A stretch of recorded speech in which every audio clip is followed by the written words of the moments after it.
Yes! Yo! Yeah! Ang color,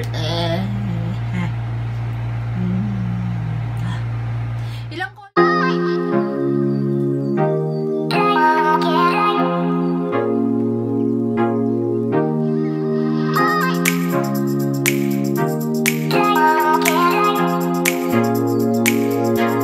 Hi guys! What's up? Welcome back to my channel. If you are new here, hi! Welcome! I am Tin. And for today's video, ang gagawin natin is a simple glam makeup look. This is my go-to makeup whenever I attend birthday parties, debut. Dahil usong-uso yan ngayon sa mga age group natin. Actually, nyo na lang. Bigla akong nagkakaroon ng self-realization na tapos na nga pala ako dun sa era na yon. But yeah, pagka-attend ng debut, weddings, pwede rin siya pag yung sa school, yung kailangan niya ng medyo matino ang itsura. You know. Pagka may event, and minsan kahit yung mga roleplay keme and you just wanna be extra. Like that. So me, basically, when I choose to do my makeup, usually more on earth tones lang. I don't go crazy over eyeshadow. I am no pro. Hindi talaga. Kumbaga, I just wanna share with you kung paano ko lang ginagawa yung glam na makeup look ko. If you wanna know paano ko ginawa tong makeup look na to, then please keep on watching.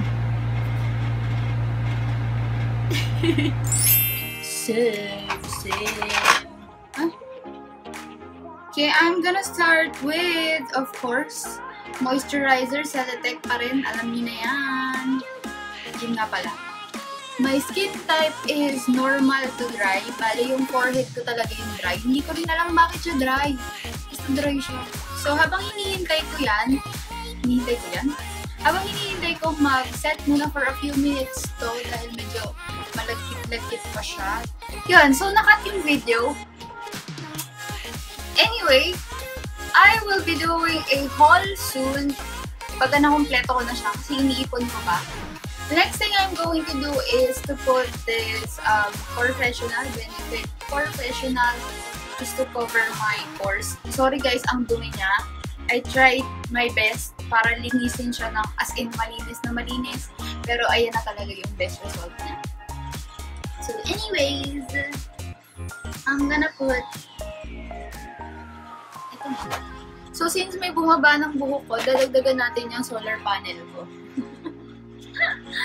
Ayun, since nga ako ay may malaking eye bags and dark siya, katulad na na-mention ko earlier, magka-corrector ako. Itong orange corrector from LA girl. Ayan, very, ano na siya, very makeup giving paganan ng items. Basta, ayun. Konti lang yung ilalagay ko kasi a little goes a long way. Tapos, lalagyan ko din ng konti yung lids ko para lang mapatry. This step is not necessary. Actually, hindi naman talaga siya necessary. Gusto ko lang kasi nakakatulong siya sa pagtanggal ng aking dark under eyes. It helps naman yung light. Lalo na pag wala akong tulog, alam na ng mga kaklase.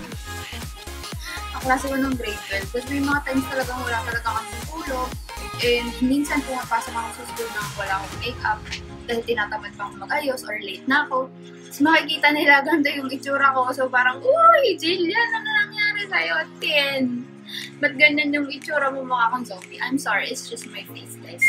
It's my OG face. So I'm just gonna set this orange na under eyes ko. Pero very, very light lang na pagka-set. Parang ida-dust ko lang. I'm just gonna use this Maybelline FitMe matte and Poreless. Alam niyo na din ito. As in, ida-dust ko lang talaga siya. I'm just gonna use a fluffy na brush para set lang talaga siya. We're gonna start now with foundation, finally. I'm using Maybelline FitMe matte and Poreless normal oily in the shade 120 Classic Ivory. Ayoko lang dito sa foundation na to. Wala siyang pump or anything. talagang itapak mo siya. And then, I'm just gonna use a foundation brush to put it all over my face. And my neck. Importante yun sa neck.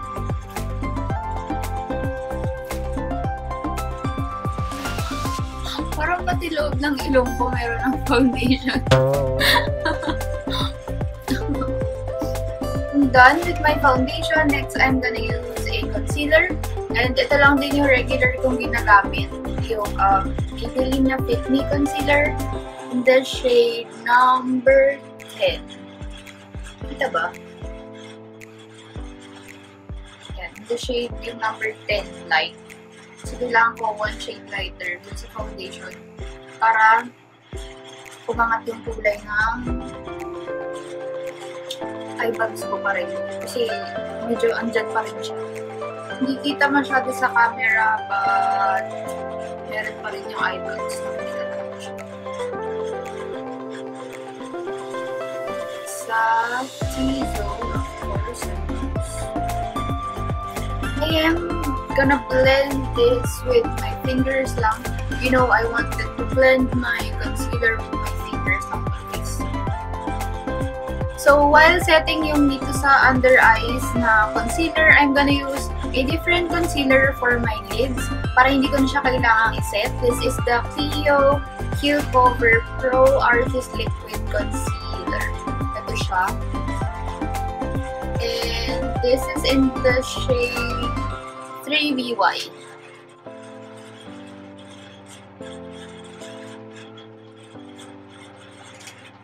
And now, I'm just gonna blend na rin itong under eyes.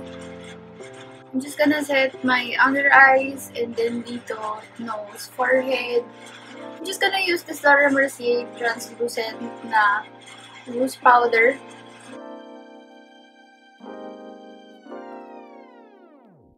So that's that. And now, hindi kasi talaga ako nag-contour, yung heavy na contour. So, ayun, I just use a bronzer. This is the NYC Smooth Skin Fini Parfait. Actually, ewan ko. Basta ayan, ganyan yung shade niya. And then, I'm just gonna use a contour brush.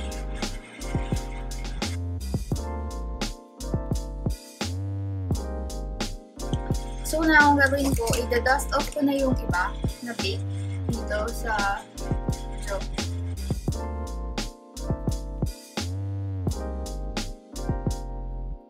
I can now contour or bronze my nose. Hindi ko muna tinanggal yung bake dito sa under eyes para pag may fallouts yung eyeshadow, pwede ko pa siyang i-dust off at hindi siya kakapit doon sa foundation.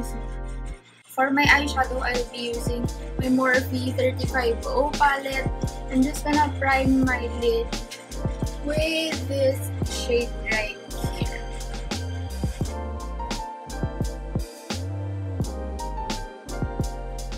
And next naman, I'm gonna go a shade darker. Ito yun. Nasa dito na to.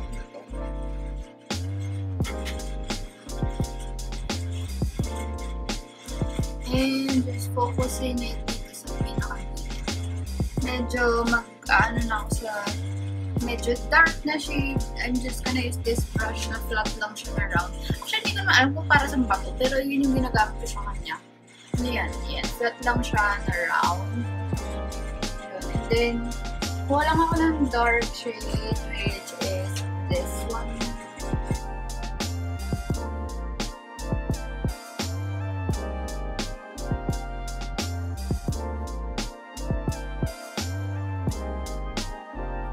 Then after that, I'm gonna go with the darkest one sa palette na to, which is this one. Using the same brush lang. Tapping of it, and then tap. Dun lang ulit sa corner. Pero this time, ito lang mascara.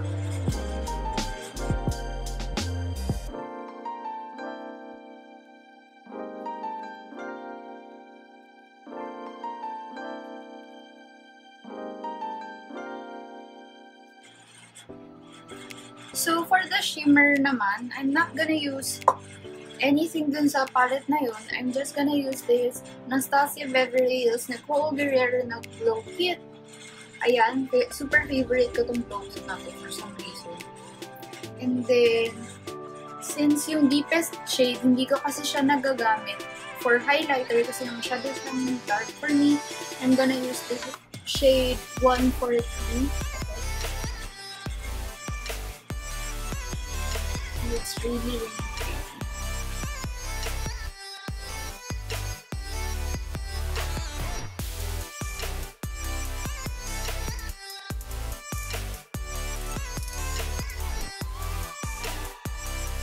I'm just gonna use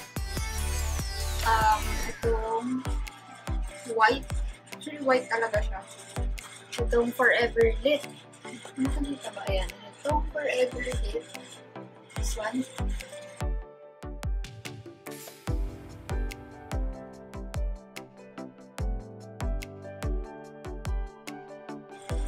Itong Forever Young.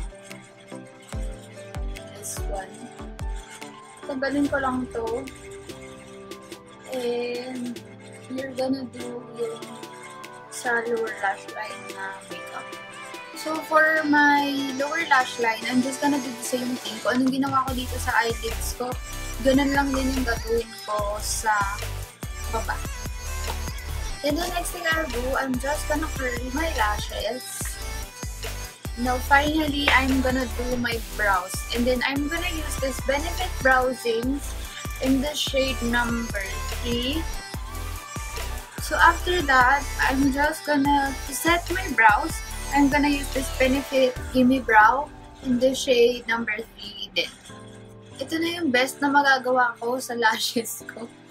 But anyways, I'm still gonna put mascara. And I'll be using yung Benefit The Real Tinted Primer.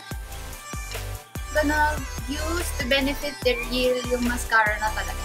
Kasi yung sa tinted primer lang, ito yung mascara na talaga. This one na is yung black na talaga siya. So now we can finally go to the blush. After how many years? I'm just gonna use this Revlon na powder blush in the shade number 11, Sultry Sienna. And now for the fun part, my favorite part is highlight. Of course, we're gonna go back to this palette dahil andito rin naman yung favorites ko, which is Forever Young. I mix Forever Young with Kitty Cat kasi it's a champagne shade, and then this one naman is champagne. And now for the lips, I'm just gonna use this Maybelline matte na lipstick in the shade Touch of Spice. Ito. Favorite ko din to kasi wala lang. Nakaka-fresh lang siya tingnan. Since I'm feeling a little bit extra, maglalagay tayo ng konting gloss, which is, this one is from Napoleon in the shade Rare Opal. This is a luminous lip veil. Cute lang siya.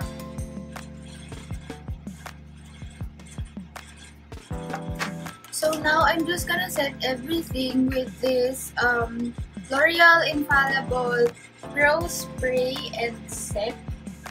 Ayan, this is just setting spray that I'll be using. And then spritz it all over my face.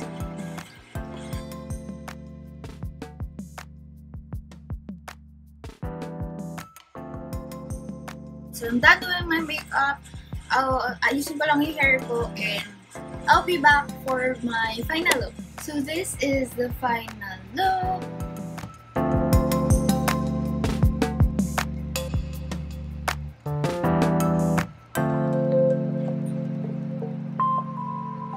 So I guess that's it for this video. I hope you enjoyed it as much as I did. Please do not forget to subscribe if you want to see more from me and my future videos na kung ano ba na maisip ko na gawin. And turn on the notifications bell so that you'll be notified when I upload a new video. And I'll see you in my next video. Thank you for watching. Bye guys!